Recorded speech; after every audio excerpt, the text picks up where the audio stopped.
বর্তমান বাস্তবতায় প্রাতিষ্ঠানিক খাতে কিছুটা অগ্রগতি হলেও অপ্রাতিষ্ঠানিক খাতের বাস্তবতা এখনো কঠিন। গার্মেন্টস কর্মী, রাজমিস্ত্রি, রংমিস্ত্রি সবারই এক প্রশ্ন, কে দেবে শ্রমের ন্যায্য মূল্য? বিশ্লেষকরা বলছেন, শ্রমের মর্যাদা ও শ্রমিকের অধিকার নিশ্চিত না হলে টেকসই উন্নয়ন সম্ভব নয়। কুমার বিশ্বজিৎ রায়ের প্রতিবেদন। মে দিবস শ্রমের গৌরবময় ইতিহাসের দিন। 1886 সালে যুক্তরাষ্ট্রের শিকাগোর রাজপথে যেদিন 8 ঘন্টা কর্মদিবসের দাবিতে আন্দোলনে নেমেছিল শ্রমিকরা, সেদিনের প্রতিবাদ আজ বিশ্বজুড়ে এক প্রতীকী দিন, যার পরিণতিতে প্রতিষ্ঠা পায় শ্রমিকের ন্যায্য সময়, মর্যাদা, মজুরি ও নিরাপত্তা। কিন্তু বাংলাদেশে প্রাতিষ্ঠানিক খাতে শ্রমিকের ন্যায্য মজুরি ও সম্মান অনেকটা নিশ্চিত হলেও অপ্রাতিষ্ঠানিক খাতে শ্রমিকের বাস্তবতা কি পাল্টেছে?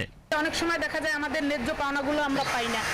এগুলো তো অনেক কিছু দিয়েই আক্ষেপ থাকে, কিন্তু সেই আক্ষেপগুলো দেখা যায় হয় না পূরণ। কেন হয় না, সেটার তো প্রশ্নই থেকে যায়। গল্পটা শুরু হোক এক নারীকে দিয়ে। নাম তার নাজমা। ছোটবেলায় বাবাকে হারান। জীবনের চাপে আগেভাগেই যার নিয়তি চলে গেছে ভাগ্যের প্রতিকূলে। ভাইয়ের সংসারে আশ্রয়, পরে বিয়ে। স্বামী চালায় গাড়ি আর তিনি চালান সেলাই মেশিন। সকাল 8টা থেকে বিকেল 5টা, দিন ফুরায় মেশিনের শব্দে, রাত্রি নামে স্বপ্নের অভাবে। কিন্তু তার প্রশ্ন, কে দেবে শ্রমের ন্যায্য মূল্য? শ্রমের ন্যায্য মূল্য তো কেউ কখনো দেয় নাই, আর এখনো দিচ্ছে না। অল বিশ্বে এখনো দিচ্ছে না। তারপরও যেটুক পাই ওইটুক দিয়ে তো হয়তো কষ্ট হইলেও একটু তো ভালো থাকি। ইমতাজ আলী একজন রাজমিস্ত্রি। তার মেয়ে মারা গেছে ক্যান্সারে, ছেলের আঙ্গুল গেছে কারখানার মেশিনে। সন্তানদের চিকিৎসা করতে গিয়ে আজ তিনি নিঃস্ব। তিনিও চান শ্রমিকের ন্যায্য মজুরি ও মর্যাদা নিশ্চিত হোক। তো সকাল থেকে 6টা পর্যন্ত 3টা 4টা, কোনো দিন 5টা বাজে, কোনো দিন 6টা বাজে। এবং টাইম টেবিল ঠিক মতো বলতে পারে না। নিজের জানার পরিশ্রম যতটুকু পারি এতটুকুই করে এই সংসারটা চালায়। আরেকজন জাকির হোসেন, রং মিস্ত্রি। রং দিয়ে অন্যের ঘর সাজান, কিন্তু তার নিজের জীবনে নেই কোনো উজ্জ্বলতা। অভাব আর টানাপোড়েন যেন তার নিত্যসঙ্গী। এই আল্লাহ পাকে একভাবে চালায়, মনে করেন এই কষ্টের মধ্যে একজনের কাছ থেকে আনি, আর একজনকে দেই, এইভাবে চলি।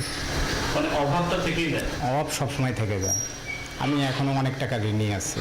শ্রমিক যেটা মনে করেন যে ন্যায্য পানা, এই পানাটাই আমরা চাই, এর বেশি তো আর আমরা চাই না, এর বেশি আমরা আশাও করি না। শ্রম অধিকার নিয়ে কাজ করা এক উন্নয়ন কর্মী জানান, দেশের শ্রমিকরা এখনও তাদের ন্যায্য মজুরি ও অধিকার সম্মানের সঙ্গে পাচ্ছেন না।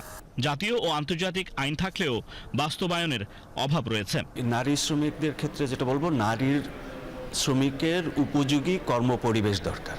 এবং শিশু শ্রমিক, আমি বলবো যে বাংলাদেশে শিশু শ্রমিক একদম পুরোপুরি নিষিদ্ধ করা উচিত, বিশেষ করে ঝুঁকিপূর্ণ কাজে।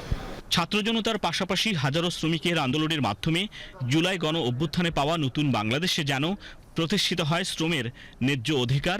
এজন্য গঠিত হয়েছে শ্রম সংস্কার কমিশন। এই কমিশন ইতোমধ্যে বেশ কিছু সুপারিশ সম্বলিত প্রতিবেদন জমা দিয়েছে। দুঃখজনকভাবে বাংলাদেশে 85 থেকে 90% শ্রমিকের কোনো অধিকারের কোনো স্বীকৃতি নেই। আমাদের যে আইনটা আছে, আইনটা এতই সীমাবদ্ধ যে এটি সমস্ত অধিকারকে শ্রমিক হিসেবে স্বীকারই করে না। তা আমরা প্রথম কমিশন থেকে আমরা প্রথমে বলেছি যে সমস্ত শ্রমিককে শ্রমিক হিসেবে স্বীকৃতি দেওয়া, তাদের একদম ন্যূনতম যে মৌলিক অধিকারগুলো আছে, যেমন তার একটা মজুরি পাওয়ার অধিকার, তার একটা নিয়োগ প্রাপ্ত পাওয়ার অধিকার, তার একটা সামাজিক নিরাপত্তা পাওয়ার অধিকার, এই ন্যূনতম অধিকারগুলো নিশ্চিত করতে হবে।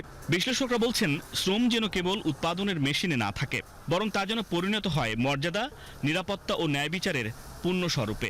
সত্যিকার পরিবর্তন সেখান থেকে শুরু হোক। কুমার বিশ্বজিৎ রায়, বিটিভি নিউজ, ঢাকা।